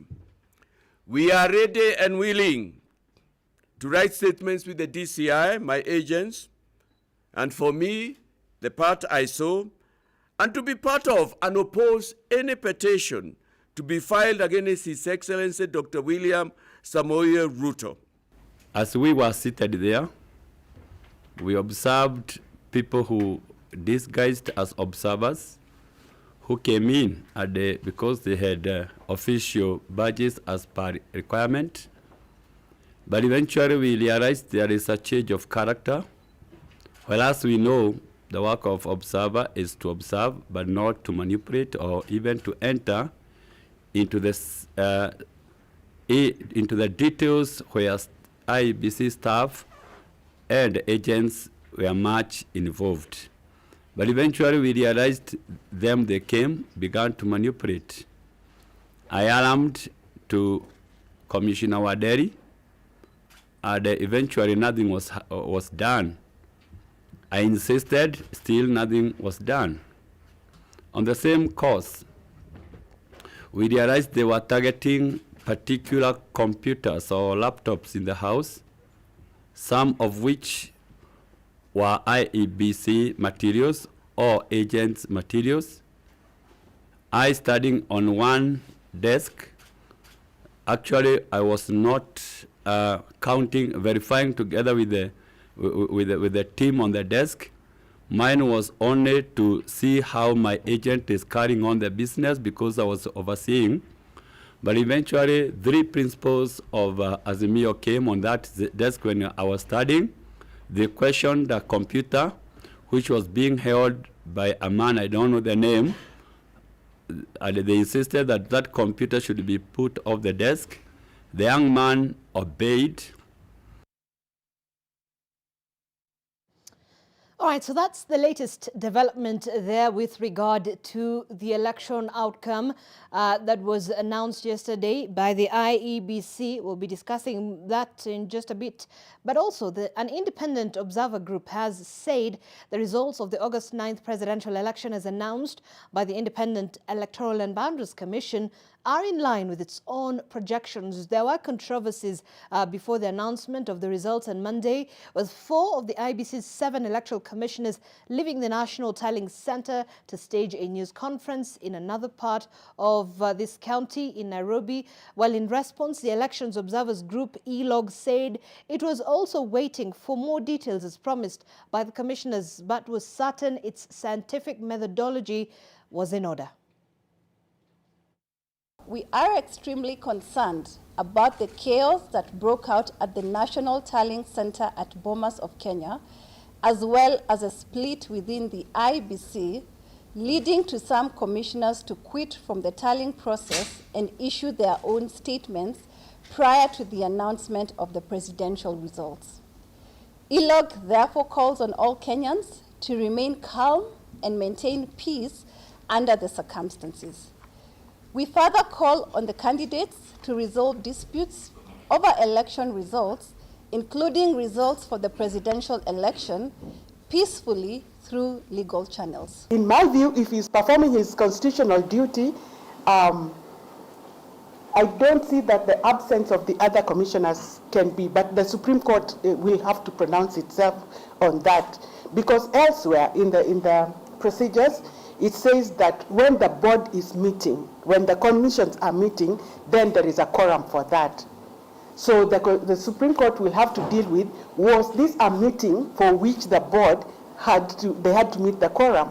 That is a question for the constitutional, if the petition is taken to Supreme Court, the Supreme Court will pronounce itself on that. You still have social media that is a powerful tool for information. It has been instrumental. However, on matters election, it has been clear we need to fact check. And for any questions in terms of, for example, any issue that has to do with the results, the official source, as has been stated consistently, has been the Independent Electoral and Boundaries Commission. So we hope Kenyans will be able to interact with that, and whatever information is being relayed, even at this point, our appeal is a use of the media responsibly, and the question of fact-checking. That is very, very important. But bottom line, as we have stated, we herald the celebration and the gains, and notable that Kenyans need to appreciate is we've actually had an electoral cycle that has not had any social media interruption. That by itself is a milestone. All right, so that's a statement there by the Election Observers Group, ELOG, also pronouncing itself on the tallying. They were doing a parallel tallying of the results at their own data center that they had actually launched a couple of days to the election, and saying that those numbers actually almost are the same from those that were declared by the Independent Electoral and Boundaries Commission, but still the contestation is on from the other side, which is the Azimio One Kenya coalition, declaring those results null and void by their own right. But Dan, very interesting to see these developments, especially that remark there and statement by David More with regard to the intrigues around the Bomas of Kenya before the announcement of the results. Very much so, and this is something I'd like my panelists to, chime into in regards to Waihiga's views, his allegations of, accusing Azimio for being behind, the chaos we saw at Bomas. What's your view, madam? You make me sound so... Waihiga More. I think for me, first, let me start by saying the four gentlemen who presented themselves, gathered courage and offered their candidature. I think those are people we must really, celebrate, because it takes a lot. Mm-hmm. And again, this is another very great son of this country. He is playing his part. It may not have gone his way, but how can he chip in towards building our institutions so that it gets better going forward? Because now, for the ordinary citizen like Acheng, it looks like with every presser, we are getting to understand OPEC even more, because the issue was the process was opaque. That's the greatest issue of contestation, and we're trying to understand. So opaque is... So opaque is opaque. But in English, But now in English... No, it seems like the explanation, the claim of opaqueness is opaque. It's not easy to see through it. Itself, the claim itself. Is that what you're saying? Yes, and they're trying to remove whatever it is, the layers, so that it becomes clear and we understand. Because when it gets to court, it will become a legal issue, and we will not, none of us who are just lay people will understand. So now when you say opaque, we understand opaque from the perspective of the four commissioners, and we understand opaque from the perspective of More, So increasingly we are getting to know, and I like that the second coin, you invited, you had, you like made an invitation that we need to hear the other side of the other side of the coin, the other side of the story. It was Azimio on one side. Now it is anti-Azimio, pointing a finger at Azimio. And even before we get to the courts, I am glad that we are actually getting to know what it is that we did not get right. And at the point of recommendation, because I think in my space, we dwell on, this is the journey we have walked. What lessons have we picked?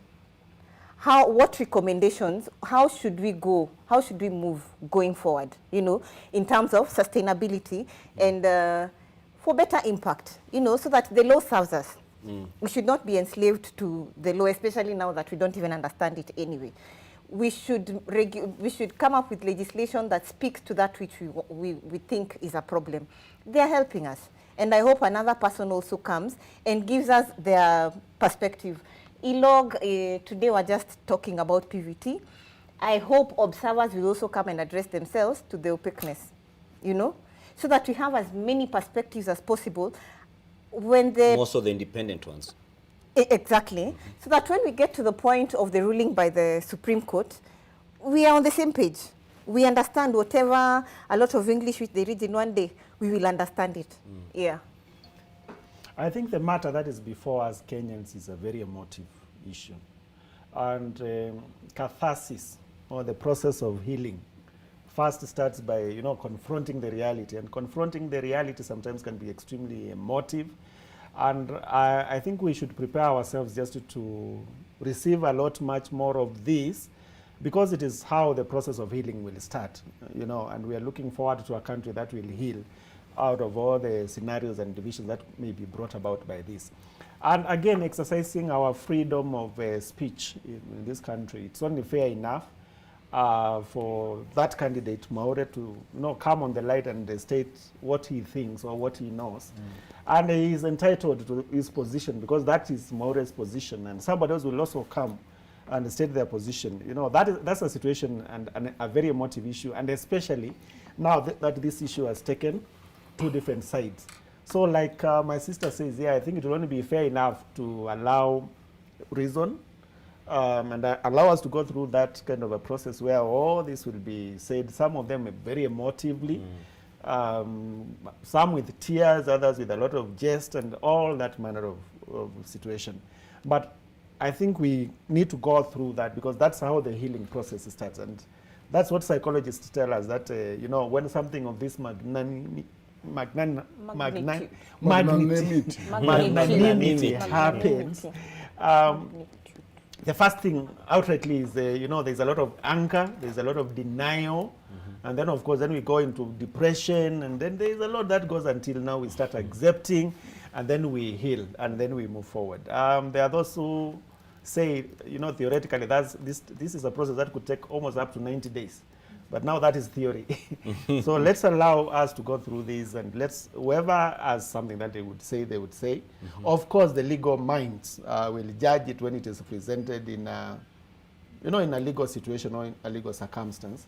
And I would want to leave that, you know, the legal jargon or the legal detail to the professionals who are in my capacity or who in my understanding, I think they are very capable of dealing with some of those issues, which us, the lesser mortals, are not able to really comment with a lot of, you know, authority. Definitely. Daktari, what is your view on, you know, Mwaure Waihiga's assertions and claims? Yeah, I think they said they are willing and I assume able to write a statement. But you see, for me, until they write a statement, they are mere assertions. You know, I hope people don't turn this press to be a wailing wall. Israel have a place called Wailing Wall where you just go and wail. And you see, wailing has no formula, so you do it anyhowly. You can shoot from the hip and just come with wild allegation, because it becomes a little also dangerous for the country. If you have something to say, please say it.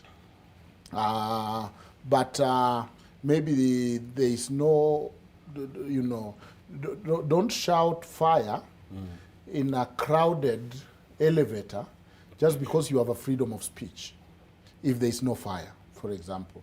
And so, of course, we are seeing Chieng is enjoying this. There is mud around. And as long as people are throwing muds, let us get to muds. But I think at the end of the day, there is one body which had the responsibility. The rest were participants. And so when a participant talks, it is fair to take whatever they're saying with a pinch of salt. But we have somebody who was to participate as an independent commission. And therefore, the RO, returning officer, Chebukati, must speak. I think he should address, but I saw him today, he had the Gazette notice. Yes, he's gazetted. Of the results. you know, it will be hard to go to court to say we have come because these results are invalid because we were not, it didn't let us see them, for example. So when I say that some arguments are weak, I say it with a heavy heart. That I don't envision how that comes into the pleading, that we didn't see them before they were announced, because you must show how that result or that not seeing interfered with the outcome generally, because law do not deal in triviality. But finally, I also think that it is an opportunity for two things: reliability and validity. In the counting, in our polls, reliability means that when somebody counts after you, they will find the same results. Validity means that there is very little room for error. And when we start playing with maths, we start playing with data, then what remains as truth becomes very little, because, you know, when you go to a rally, people exaggerate, and people's antenna are up because they know hiyo ni siasa. But when somebody come and say, this is the mathematic, for example, you know, you debunked the error of 140,000 and said even in that calculation, it is 1,400. So when, you know, the credibility become that if you get it wrong in one thing, or if you lie to me on one thing, then how should I be confident that you are saying the truth in other important things? So you lose your credibility. But let reliability and validity guide this country for once. Guide the pollster, guide the calculation, guide the panelist, so that we don't argue that 1 + 1 is 5, and it is 5 because at the point I was doing it, it could have even been 4. Science is good. I am enjoying the mud because I am building a mud house. So I have an opportunity for people to give me raw material to build my house. Muzoka, as they're building houses and trying to tear each other down. I need to take Prof on. You know, when Daktari talks about reliability and validity, Daktari, would you present facts here and figures about the reliability and validity? Now, this is facts. This is science. Can you present that about how the polls are not reliable and how they are not valid based on actual facts? Based on poll? No, facts. Yeah, the facts here are poll, isn't it? That you, throughout, one coalition was very happy with your polls, all right? For the reason that your poll was putting one at 48 and the other one at 42. Yet, we were seeing other polls, Mr. Pollster, that were, yes, we were, and I'll share with you, that were showing that this one you are putting at 42 has 52. Daktari, why weren't they published in the first place? Reuters had their polls out there, even in Star. No, it was not published.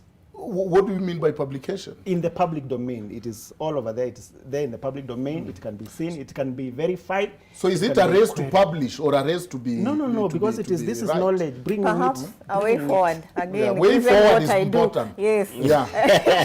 Postmortem of this science. It should be important. Because it's not witch logic. You know, there is witchcraft. See, when I meet somebody and my mother tells me, avoid so is a witch. We were on the way forward. Oh, yeah, way forward. So which is which? Witchcraft is not good. No, witch is witch. Because you can't prove that so-and-so is a witch, isn't it? If I say so-and-so is a witch, it is based on my hunch. But science should be reliable. Probably you've seen them practicing witchcraft, but that's besides the point. You had something to say. I think it would be important to study how this particular, the polls that Daktari is very unhappy about, to look at the two figures and try and understand what is this ceteris paribus, what is this, the unceteris, what is the opposite, what is the reality that happened in these 9 days that may have changed the factor. I think for me that makes a very interesting area for study, because going forward it might be inform future polls, because maybe it is that it could be that in the last week is what matters. How you campaign in the last week is what matters. It could be that there are things that happen. It could be, so for me, it's an important area to look at. And I fully going agree forward. with you. I fully agree with you. It's only that, you know, this conversation is lopsided because Prof has already taken sides. Please not. Because I would want You us can to redeem yourself. I would want us to query numbers that are in the public domain. Because every other political party did insist that they have also carried out their own polls. But again, the science and the logic and everything behind those polls is only known to them. It is not in the public domain. So I wouldn't reference on that. And then I think the facts are there and they're very, very clear. What basically we are trying to say is that let's not play holy. Let's not play holy. Let's In not, English, please. when I say let's not play holy, let's not blame opinion polls when we are also in the midst of a circumstance, a situation, which is part of the factors hold constant. So that as long as we do not have control about all those other factors, and for example, my sister has put it very well here, as long as we do not have even control about the activities and the eventualities of a whole period of a week before the polls, and yet it is very clear. It's very clear in the interpretation. So just look at the number, and then you shoot the messenger, but you don't even look at, you don't even, care to look at the interpretation. I think it is a hindsight. Unfortunately, that's how that's how our society looks at things and interprets them. Yeah. Yes, Zainab has something to. Right, so I don't know if my mic is on, but just to chime into that conversation, I think it is not worthy to probably assume or look at it this way, that perhaps, and historically looking at how the pollsters have performed, at least in the past 2 elections, it would be, safe to say that we should move away from perhaps looking and, using surveys to predict election outcomes in this country. Let me just respond to you. The 2017 election, have they opened the servers? Do you know who the winner was? Do we know who the winner was? We don't know. Do we even, for example, let me just give you a very clear example. And but we go by what the IEBC. So okay, we go by what the IEBC says, okay, which was nullified by court, irrespective of whatever how we look at it. So there are issues that are in the political process. Unfortunately, politicians are always the holy, holy ones. So pollsters are not holy. So politicians would want to look at what did the poll say. But how was the process and all these other factors, did they hold constant? So for 2017 is classic, we don't know. And we could easily go back to quite a number of other, the issues that we see being contested each and every other day, talk something about the process. So we cannot separate both. We need to look at both of them from a point of, the process itself could have things that need to be improved on. And also the science itself also needs to have things that are, and let me say this, and this is a good clarification. Perhaps, polls are usually based on samples. It's a sample survey, okay? And because it is an intense, for example, I know most of our colleagues or others who are doing polls did phone surveys. Ipsos decided to go face-to-face and interviewed 6,000 people. You interview 6,000 people. If the science is correct, even 1,000, even 2,000 should predict us, should predict the outcome. And we have seen this in other markets. And we are not using a local methodology. Actually, we are using global best practices when we are doing this. And in a situation, where, for example, you go to Lamu County and you sample, I'm saying for reality, you sample 100 or 200, for example. Lamu has a lot of constituencies. If you look at the voting pattern in the constituencies of Lamu, for example, they are worlds apart. They are worlds apart. So for you to be able, and Lamu is one of the smallest counties in this country, for you to be able to represent Lamu completely and correctly, perhaps you need a sample of 450, somewhere around there. And if you did a sample of 450 across the whole country, that would get you to a sample of probably 18,000. And to do a sample of 18,000, you need a couple of $100,000. An investment that probably is not available. So all those limitations, which are clearly stated in the findings. All those are limitations, which are clearly stated in the findings. Could also provide an alternative because we want to improve the processes as we go along. So it is not one side is wrong and the other one is right. So, but looking at the disputed nature of the official results within the history of our elections, yes, there has been, a narrative or statements that have been made with regard to the kind of polls that, the pollsters have managed to come up with in terms of the numbers. Is it then an unfair assessment for, the political players in the space to term pollsters as politically motivated? You see, one of the arguments that have been fronted is that he who pays the piper calls the shots. Okay? One of the things we need to understand is that the political parties themselves also do polls, which are never published and which are never known. But the few pollsters that have come out in the limelight and presented their polls and they stated their methodologies and the limitations of the methodologies that they have used and the findings and the implications of those findings, I think we need to give them a benefit of doubt. And again, this is science, and there are always limitations to almost each and everything. What we are saying is that by looking at only that one side of the story and not looking at what is happening behind the scenes, what is happening in the whole process, the electoral process, by ignoring that and only looking at one side, I think it is being, punitive and insensitive to pollsters. And let us also know that, creating a lot of unnecessary tensions, if I may call it, to a situation that actually is very much clear. You can interpret those numbers and the interpretations are there, and then there must have been a reason, and I'll let Kenyans know. Why is it that the law that was passed back in 2012 in Kenya allows opinion polls to be published only? There's a lead time. In the lead time of 5 days before the polls, nothing should be published. There's a reason. This bill was fronted by Boni Halwale, the senator-elect for Kakamega. And when it was fronted, the argument was that opinion polls were part of the recipe to the 2007 post-election mayhem. Because they were used basically by all those people who thought opinion polls showed we are winning and we are not winning, that kind of a thing. And so Boni Halwale came up with a bill to control opinion pollsters.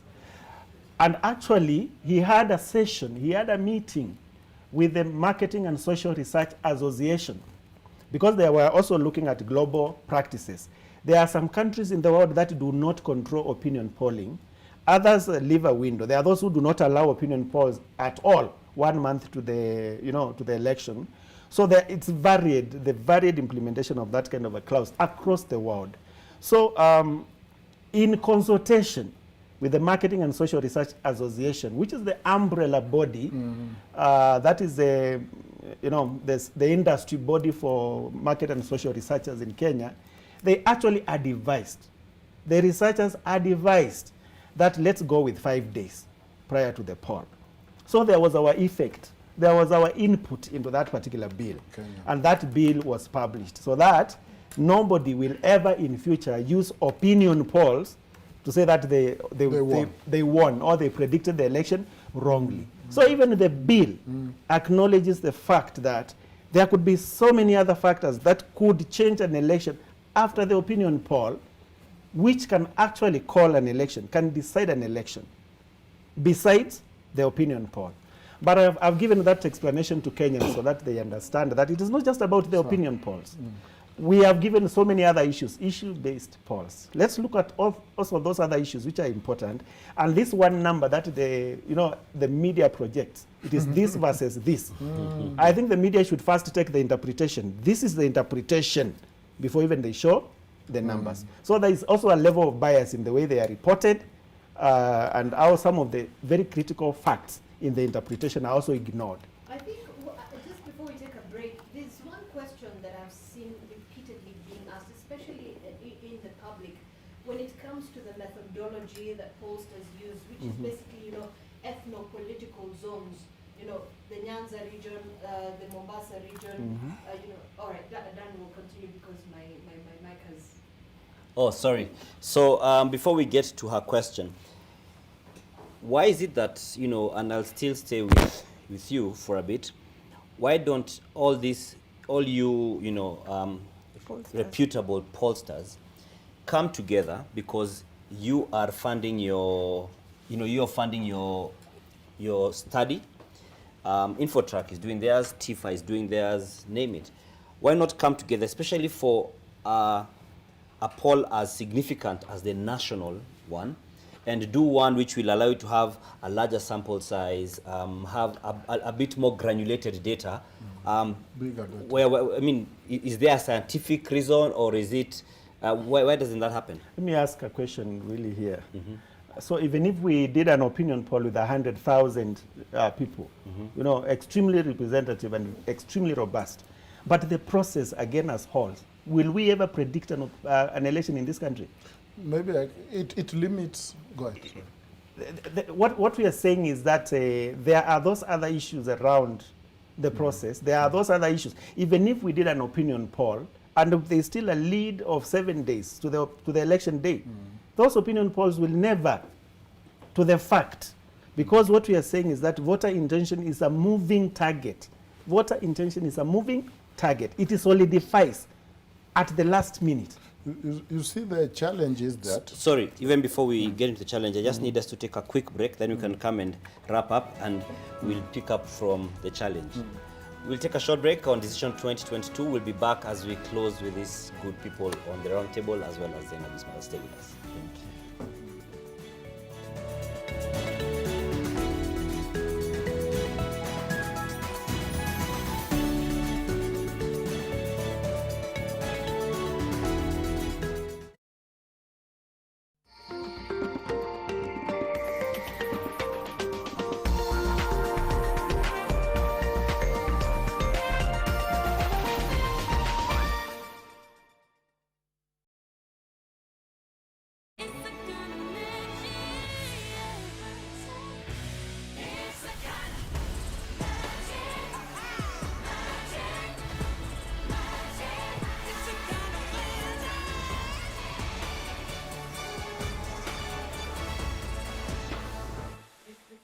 Magic.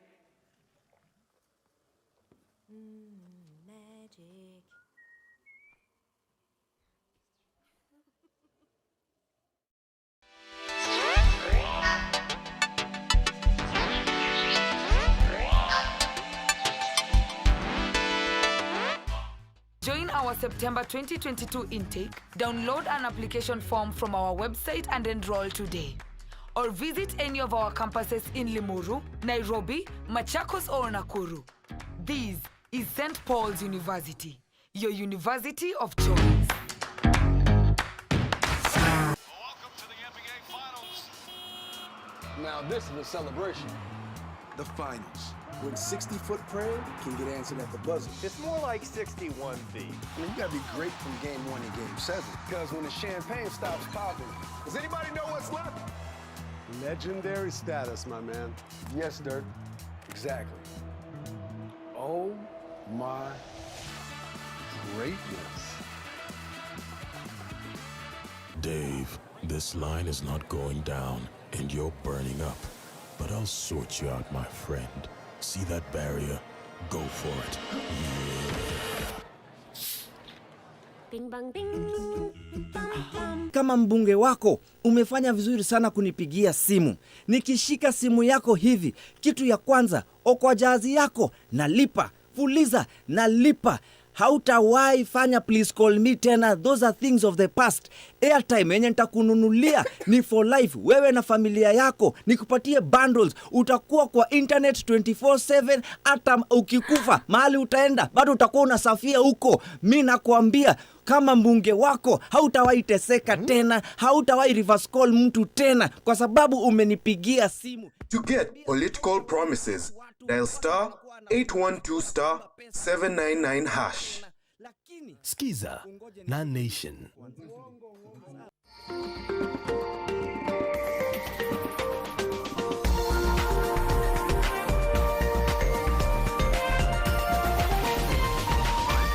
This is NTV.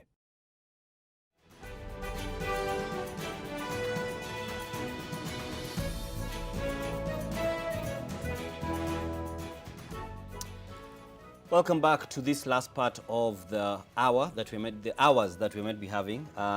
Very insightful conversations here, which have been, littered by significant pronouncements in regard to the presidential election results by the IEBC, in terms of part of the IEBC, as well as the man who was ranked number 2 in the race, that is Raila Amolo Odinga.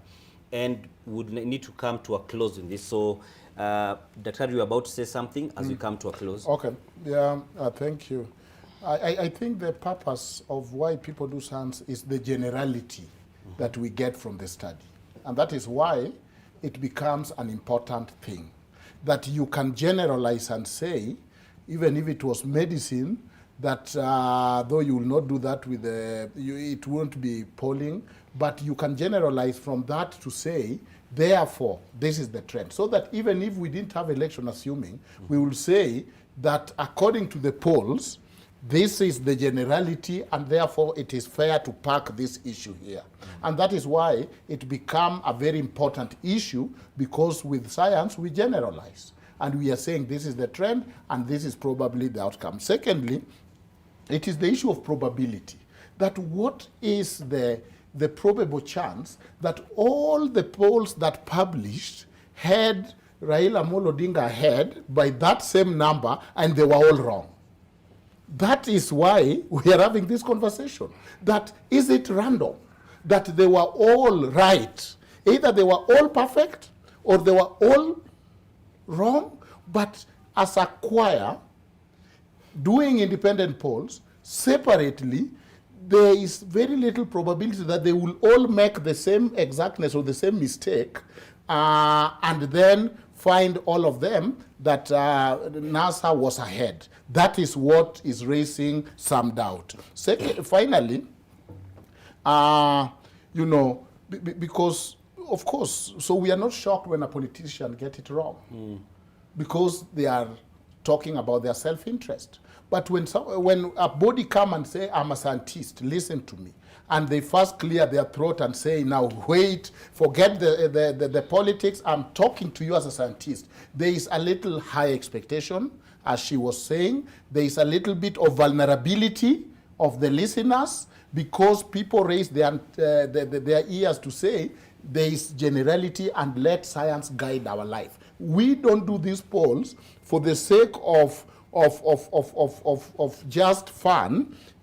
Science is done to guide decisions. And therefore, I cringe. Suppose this was a medicine that got it this wrong, and we said this is what should be in the market. This is a social science. And within that, the social scientists doing it should know that I'm doing it for Kenyans, who, by the way, I sympathize with pollsters, because severally, I have even border, and once they profile you to be of a certain whatever, they give you the answer that they want you to hear. And so to that extent, I think, to me, that is the simplest explanation. They know where you want to go, they assume, and they will tell you exactly the same. This is an African culture where people are not very social with strangers, of saying, this is my religion, I'm married. This is not a very liberal society. This is a conservative society where people only talk to the people they trust. And therefore, all those, at the end of the day, it's not about whom to blame, but it is about should polls and where do we park them or place them in terms of generalizing or making decisions if they are wrong. And of course, two wrongs does not make a right. We cannot say because there is this other factor, because server was not opened, the poll, suppose we relied on polls to replace the server, will we have been a better place? Okay. Thank you. Closing comments.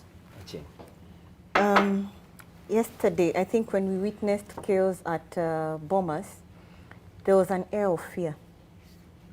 Today again, I think when we heard that there was going to be a presser, again there was an air of fear. But I am glad because nothing has gone wrong. Kenya is our motherland. And note, underline the word mother. So we are children who have been raised by our mother, and now we have jobs, and we are trying to outdo each other in terms of who loves mommy the most. I think for me that is the scenario, the kind of scenario that is playing out, because everybody in whichever way they present themselves is expressing their love for this country in the best way they know how. Everyone is working towards building. And that for me gives me a lot of comfort. And I like that at the end of this, we will have a better election than we had in 2017. We will have a better election than we had in 2022, because we will have the lessons from those two elections. And if people were celebrating us, despite what's happening now, I am smiling in my heart at the thought of what they will do in 2027. Okay, briefly, Mudoka. Yeah, I think this discourse that we are having is a very insightful kind of discourse. There will always be, arguments for and arguments against some of the things that we do. But let us also appreciate that this is a stage of our democracy, And also let us remember that we have a past, a past that has influenced the way we perceive things, and always the past has that kind of a reality of influencing the way we perceive things, the way we look at things, and the way we interpret situations. And I think as part of deepening democracy, it is important to allow, all these consenting voices, all the scenarios to come to the table and just appreciate. In fact, let me be on air and say this, that I have lived long enough to host politicians in a room and see the appreciation that they would have on numbers. They're looking at the numbers and they take notes and they actually form strategies out of that. And immediately they walk out there, they go and trash the same numbers. I have lived long enough to see that. I don't think there's anything wrong with opinion polls. And this is not a conversation that will die anytime soon. Yes. I could imagine Nation Media Group is a reputable media house, but they still... The imagination is verified. Exactly, and they still set up budgets to still do opinion polls and publish them, and they pay for them. And I think this is our responsibility in terms of deepening democracy. And we will see much more of this. Opinion polls are happening in all developed democracies, and they are appreciated. And data-driven decision-making is something that we cannot avoid as a country. So there will always be some data. And then the other thing, please allow me to say this, just to quote this. Remember all the brands that we use. All the brands that we use in our daily lives. And you can look at brands right from 6 a.m. to 11 p.m. All the array of brands. Anybody who makes those brands would want to understand the consumers, would want to understand the brands themselves, how they are doing and all that. Again, you can still call that an opinion. It is a consumer opinion. And unless that data is available, then we wouldn't have some of the successes that we have seen. So we might look at opinion poll as one thing, but research as a pathway to business success, to the success of programming, is something that experts have done and done very well. So we only, it's an insight to look at it from only one point of view and just ignore the other facts.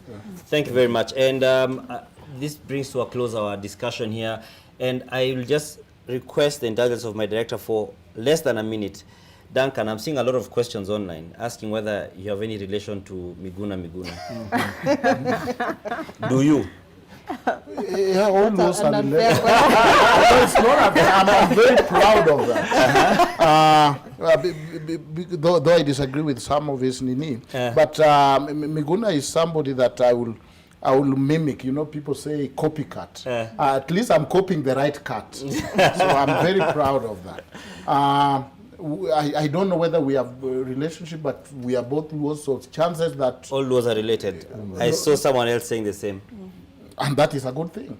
Not a bad thing at all. Thank you very much. What are they saying you resemble? Huh? They've not said. Okay. So thank you very much, Duncan Ojwang, who is a political commentator also. No, I'm not a political commentator. No, he's a lawyer, an advocate. He is human rights advocate. Human rights advocate. And the dean, of course. The dean of the School of Law, Africa Nazarene, Right. as well as Achieng Osogo and Samuel Mudoka, director at Ipsos. My name is Dan Mwangi. Thank you for being with us. We continue our coverage of Decision 2022. I hand you over to Zainab. All right, thanks, Dan. That's a close on this block. We hand it over to our colleagues Salim Swaleh and Nuru Abdulaziz to take us through the next stage of Decision 2022. Just two things to note today afternoon.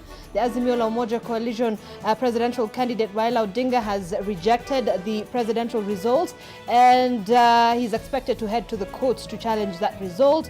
And we also had the statement from the 4 IEBC commissioners disowning the election results, claiming the chairman of Fula Chebukati had sole access to the portal back end where the final tally was being conducted. So that is the state of the election as we stand. My name is Zena Bismar. Thank you for watching. Till tomorrow. Good evening.